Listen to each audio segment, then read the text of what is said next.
Diam tak diam, sedar tak sedar, sebenarnya kita dah meraihkan Hari Raya Aidiladha kali kedua di dalam tempoh pandemik COVID-19. Secara langsung maupun tidak langsung, sebenarnya setiap daripada kita secara umumnya, setiap rakyat Malaysia melakukan pengorbanan masing-masing, sekecil-kecil apa jua pengorbanan yang kita lakukan dalam pandemik COVID-19, termasuklah kita menjaga SOP, menahan kerinduan, menahan keinginan dan juga harapan.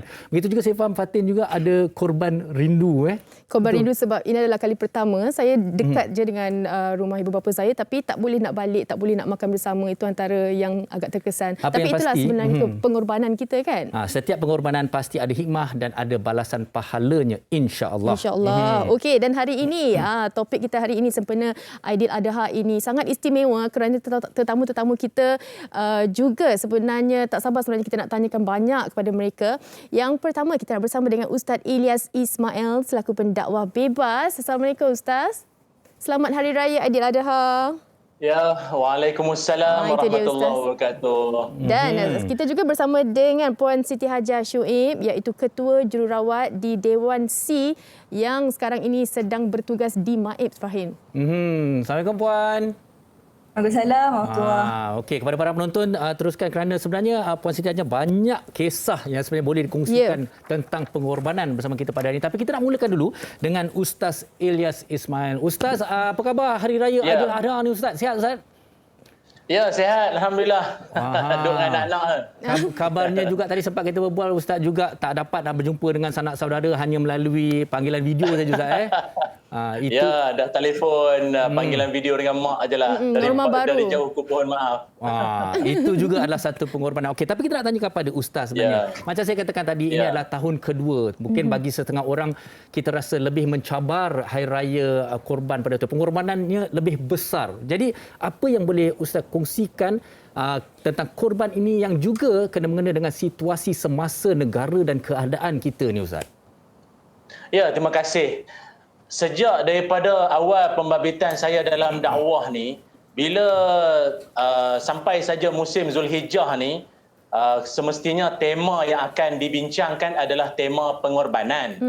Tapi saya secara jujur, saya cakap, bila kita jelaskan pada masyarakat tentang maksud pengorbanan, apa yang patut dikorbankan, orang boleh faham. Tapi dia tak berapa jiwa lah.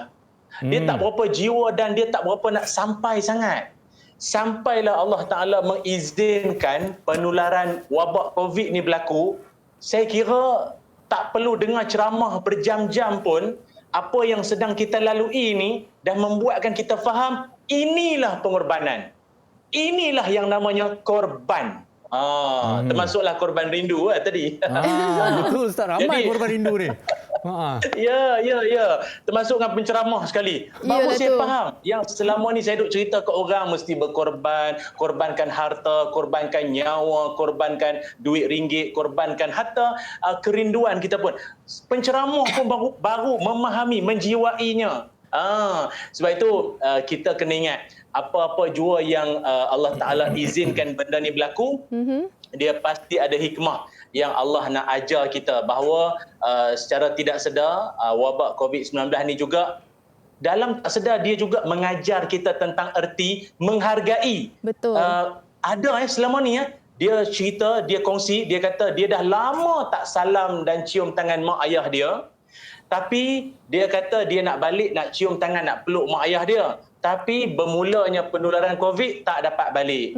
Sebab sebelum tu dia ada isu lah dengan orang tua dia. Tapi disebabkan COVID ataupun penularan wabak ni menyebabkan kerinduan dia tu makin membuat-buat. Dia kata nanti kalau keadaan dah pulih, pertama sekali benda yang dia nak buat bukan nak pergi booking hotel kat Langkawi ke, nak pergi cuti di pantai ke. Dia nak balik rumah, nak cium tangan orang tua dia selagi berkesempatan. Maknanya ada hikmah tau. Ada hikmah yang besar sangat bagi orang yang menghayati pengorbanan di musim pandemik ini. Amin. Amin insya-Allah. Okey, dan kita suka juga nak bertanya kepada Puan Siti sebenarnya yang mana pengorbanan sebagai petugas barisan hadapan ini yang bekerja di Maib sememangnya besar kerana mereka ini terdedah dengan risiko, terpaksa berjauhan dengan keluarga. Untuk Puan Siti sendiri sempena Aidiladha ini, apa yang dirasakan pengorbanan yang sangat besar yang terpaksa dilalui? Okey, macam saya sendiri mungkin saya bernasib baiklah sebab saya tak perlu berjauhan dengan suami, anak. Sebabnya saya travel tiap-tiap hari dari Cyberjaya ke tempat kerja. So bagi saya pengorbanan untuk diri saya sekarang ni bila saya tak dapat nak bahagikan masa dengan untuk anak-anak saya lah. So, anak saya baru setahun lebih. So bila saya dah balik kerja tu, dah lewat, saya letih. So saya tak ada masa nak belai dia. Kadang-kadang bila saya dah balik lewat, dia dah tidur. Then the next day tu saya dah nak start shift yang baru kan. So memang tak sempat berjumpa dengan anak. Okey. Puan Siti, kita difahamkan Puan Siti juga dijangkiti COVID-19 dan bukan Puan Siti sahaja, ahli keluarga juga turut terkesan. Mungkin boleh kongsikan bagaimana keadaan sekarang ni? Okey, macam saya dijangkiti COVID ni start daripada bulan lepas lah, bulan 6. Okey, masa tu simptom dia just macam sakit-sakit badan dengan ada macam sore throat sikit lah. Tapi saya still datang kerja. Tapi yang saya jadi macam sedihnya lepas saya kena admit dekat MyApps, husband pula dia buat swab. Dan masa tu husband dengan anak positif. Tapi yang paling saya terkilan, husband dia jangkit COVID tu tapi yang stage 4. Okey, dan keadaan sehingga ke hari ini macam mana Puan Siti kalau boleh dikongsikan? Okey, sebenarnya husband dah discharge daripada hospital. Cumanya dia masih continue oksigen terapi dekat rumah. Tapi bukan secara berterusan lah, on off lah. Maksudnya kalau dia rasa sesak nafas, dia akan on oksigen tu lah. Oksigen tu pun cerita dia macam agak sedih lah sebabnya saya macam terpaksa usaha juga cari oksigen tu. Kebetulan masa tu memang dekat MyApps pun kekurangan oksigen. Dekat bila saya call dekat rumah, saya nak standby dekat rumah pun sama, keadaan yang sama berlaku. Saya call banyak nombor telefon, memang semua ada masalah kekurangan oksigen.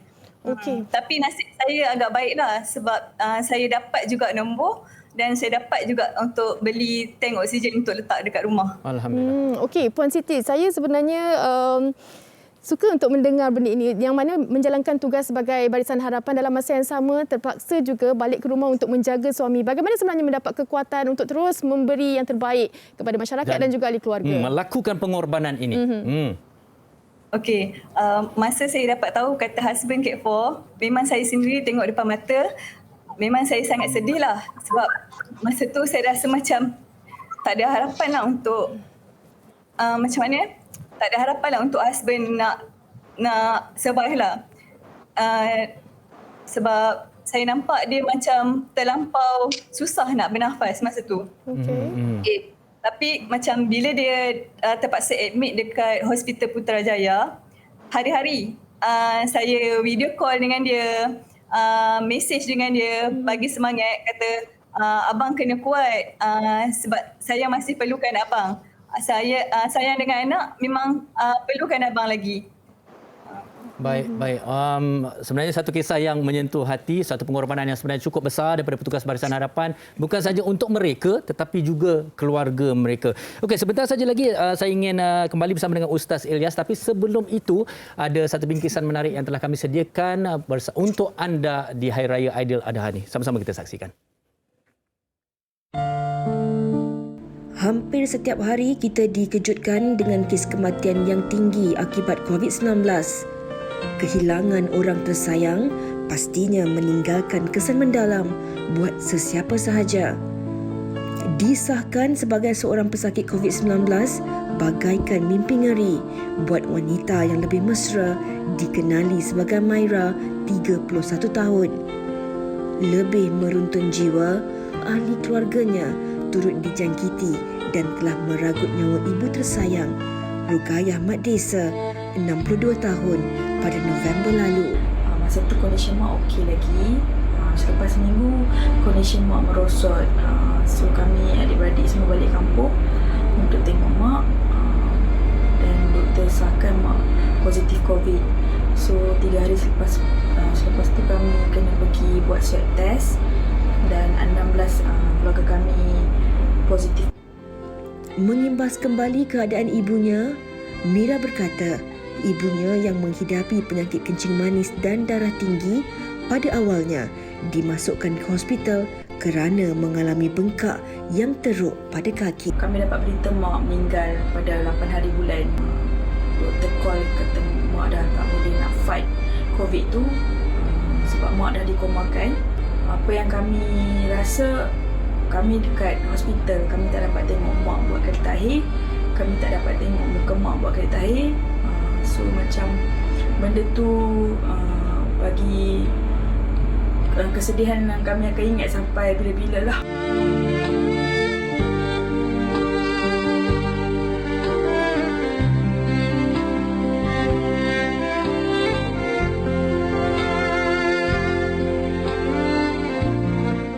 Menurut Maira, dia dan abangnya dimasukkan ke unit rawatan rapi ICU dan dia terpaksa melawan sakit di ICU selama 2 minggu sebelum dipindahkan ke wad biasa. Ikutkan memang saya tak kuat, saya down. Masa tu saya pun dah stage 4 dan hampir di-intubate. Cuma kekuatan saya sebab ada abang saya kat luar, kat ICU juga kan. Cuma saya dalam bilik, abang saya bagi semangat. Dia cakap kena kuat. So ikutkan saya memang dah ready lah nak intubate kan. Sebab doktor dah bagi prosedur kat suami saya untuk intubate saya, tapi saya lawan juga. Saya kuatkan diri, saya bangkit balik. Mira berkata pengalaman dijangkiti COVID-19 ini benar-benar membuka matanya untuk sentiasa berwaspada. Mira turut menasihati masyarakat agar memberi sokongan dan mengelakkan stigma negatif terhadap pesakit COVID-19 kerana tiada siapa yang mahu dijangkiti.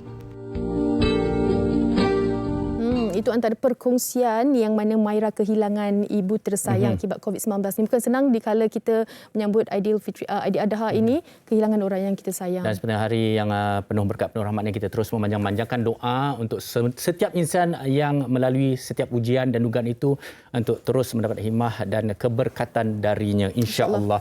Baik, Ustaz Ilyas, kita nak kembali dengan Ustaz ni. Ustaz, bila kita sebut pasal perkataan korban saja, korban Ustaz, terkorban, dikorbankan. Satu perkataan yang sebenarnya macam seolah-olah menyakitkan.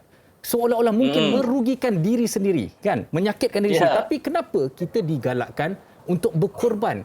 Mesti ada hikmah, mesti ada pahala walaupun seolah-olah menyakitkan diri sendiri, Ustaz. Wah, Farin cakap macam penceramah, tanya soalan macam saya nak macam tanya dia Ustaz. nak ceramah. Terdiam Ustaz. Ya, saya faham. Dia sebab baju merah, dia ada semangat sikit. Kan penting kan? Betul. Okey, baik. Baik, penonton-penonton semua.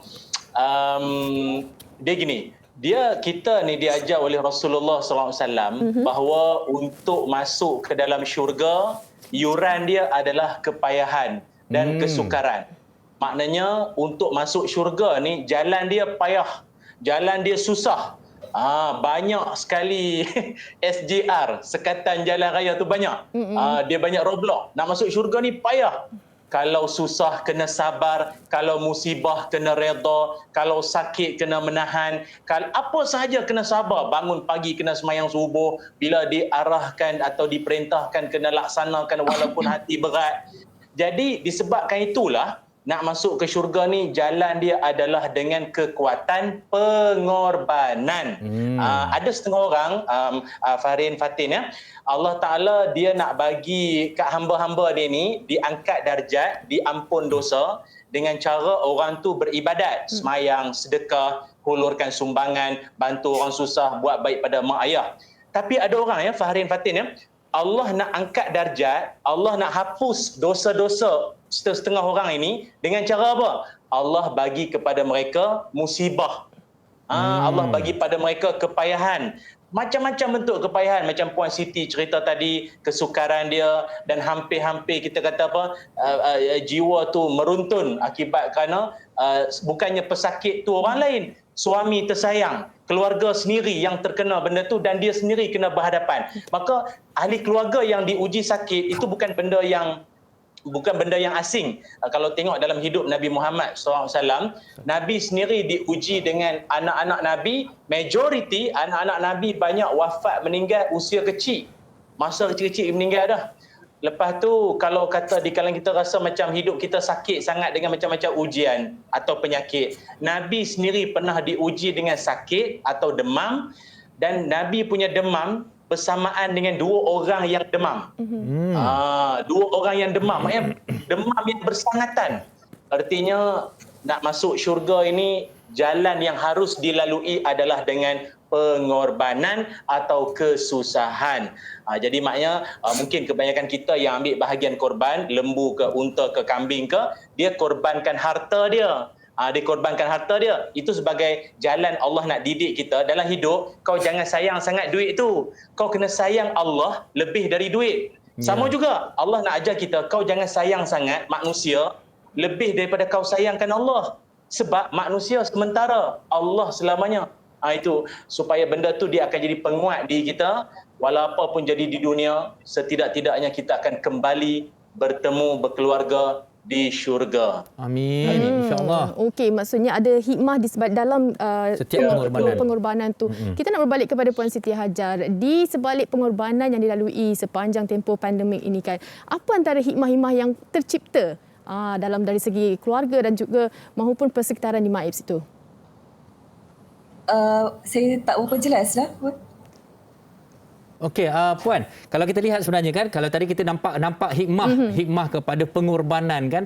Jadi mungkin sebalik juga pengorbanan daripada para petugas barisan hadapan, apa yang dapat dikongsikan? Apakah hikmah, mungkin ada suka dukanya boleh dikongsikan bersama dengan kami? Puan jelas ke? Hikmah dia saya rasa macam kalau macam sebelum ni husband saya tak pernah sakit. So bila dia jatuh sakit, saya rasa saya banyak kena menghargai dia lah sebagai seorang suami. Mungkin selama ni tanggungjawab saya lebih ke kerja, tapi macam sekarang dia sakit, saya tak dapat jaga dia. Sepatutnya macam sekarang ni, patutnya saya ambil cuti untuk jaga dia di rumah. Tapi saya terpaksa bekerja untuk jaga pesakit yang sakit dekat sini. Okey. Okey, antara lainnya juga kan, saya nak mengajak penonton, nak mengajak masyarakat untuk lebih tahu bahawa pengorbanan para petugas barisan hadapan ni memang sebenarnya satu pengorbanan yang sangat besar. Jadi kongsikan kepada kami semua bahawa kerana ada setengah pihak yang memperlekehkan pengorbanan para petugas barisan hadapan, tapi inilah sebenarnya pengorbanan yang sangat besar, Puan, daripada pengalaman, pemerhatian Puan sendiri. Boleh kongsikan dengan kita? Okey, bagi saya, kami walau macam mana pun orang kata, orang kecam, kami tetap jalankan tugas, kami tetap committed dengan kerja kami. Tak kisahlah orang cakap yang buruk pasal frontliners, kami akan terima benda tu dengan positif lah. So kami akan tunjuk buktikan, kata kami layan semua pesakit dengan sama rata. Tak kira pesakit tu tua atau muda, miskin atau kaya, semua kami layan sama rata. Okey, Puan Siti Hajar, bagaimana agaknya situasi Hari Raya Aidiladha ni di MAIPS? Mungkin boleh kongsikan situasi. Ramai mungkin nak tahu juga ni. Ramai kat sana yang mungkin buat video call ke, boleh kongsikan? Okey, situasi sekarang kita memang tahu kes sekarang ni tengah naik. So dia ada naik turun lah. Maksudnya ada kemasukan, ada pesakit discharge. Cumanya dekat sini macam saya kata tadilah, walaupun kami penat, kita macam burn out, tapi kami tetap jalankan tugas dengan ikhlas. Macam mana orang luar tengok viral dekat video ke, social media ke, semua tu mungkin benda yang terjadi masa tu, tapi orang tak tahu apa yang terjadi dekat MAIPS ni yang sebenarnya. Sebab benda ni semua frontliner sahaja yang hadap benda ni. Cumanya saya nak bagi tahu sekarang ni kita kat sini dah jadi bersepadu. So kita banyak jaga pesakit yang kategori 4. Tapi keadaan masih terkawal lagi lah dekat sini. Alhamdulillah. Okey Ustaz, di penghujung perbincangan kita di siaran kita di Aidil Adha ini, mungkin sebarang perkongsian dan ucapan terakhir daripada Ustaz untuk dikongsikan bersama dengan kami di Wanita hari ini. Silakan Ustaz. Ya, terima kasih semua penonton-penonton Wanita hari ini yang saya kasihi. Juga Puan Siti, perkongsian yang sangat bagi saya terasa di hati ini, juga mewakili penonton-penonton semua. Saya nak kongsikan, dalam hidup ni bila kita lakukan apa jua bentuk pengorbanan, korban harta, korban jiwa, nyawa, korban masa seumpamanya, paling-paling berpeganglah pada 3 prinsip. Pertama sekali, jangan meninggalkan perintah Allah walaupun dalam musibah. Walaupun dalam musibah, musibah banjir ke, musibah sekat bekalan makanan ke, akhirnya dia tinggalkan perintah Allah. Jangan sesekali. Allah nak tengok kita ni waktu senang, waktu susah sama atau tidak. Oh, senang ingat ke Allah, susah kau dah tak ingat. Tak boleh begitu. Satu. Yang keduanya, jangan meninggalkan perintah Allah walaupun sibuk. Sesibuk mana pun, korban masa kita untuk Allah dan untuk agama kita. Tu jangan tinggal. Dan yang ketiganya ialah jangan sesekali terkesan dengan cakap-cakap mulut orang, kecaman orang. Orang kata ni apalah itu frontliner, apalah ini itu. Jangan duk kira apalah penceramah misai panjang lah, janggut jambang. Ya. Apa masalah itu? Jadi kita kena korban juga, menahan telinga orang kecam mulut orang kan. Jadi orang yang berkorban dia mesti tadah itu semua sebagai jalan nak dapat syurga. Wallahu alam. Allah. Terima kasih kepada Ustaz Ilyas Ismail dan juga Puan Siti Hajar Syuaib bersama dengan kita pada hari ini. Yang pastinya apa yang kita dapat ini kekuatan kepada barisan harapan ini. Kita patutlah menyokong mereka, bukan hanyalah kita memberi kecaman-kecaman, berkata benda-benda yang tak elok pada mereka. Kekuatan mental itu. Baik, jadi Ustaz, Puan Siti, jaga diri, selamat Hari Raya Aidil Adha. Terima kasih. Assalamualaikum. Waalaikumsalam. Assalamualaikum warahmatullahi wabarakatuh. Baik Fatin, walaupun serba ringkas, serba padat, tapi saya kira sebenarnya perkongsian daripada kedua-dua tetamu kita pada hari ini sebenarnya banyak memberikan kita teladan dan juga iktibar untuk menjadikan kita insan yang lebih baik sebenarnya dalam tempoh musibah ini. Betul, lebih-lebih barisan harapan kita yang mana mereka banyak pengorbanan yang perlu kita memberi sokongan kepada mereka. Baik, kami nak berhenti rehat seketika.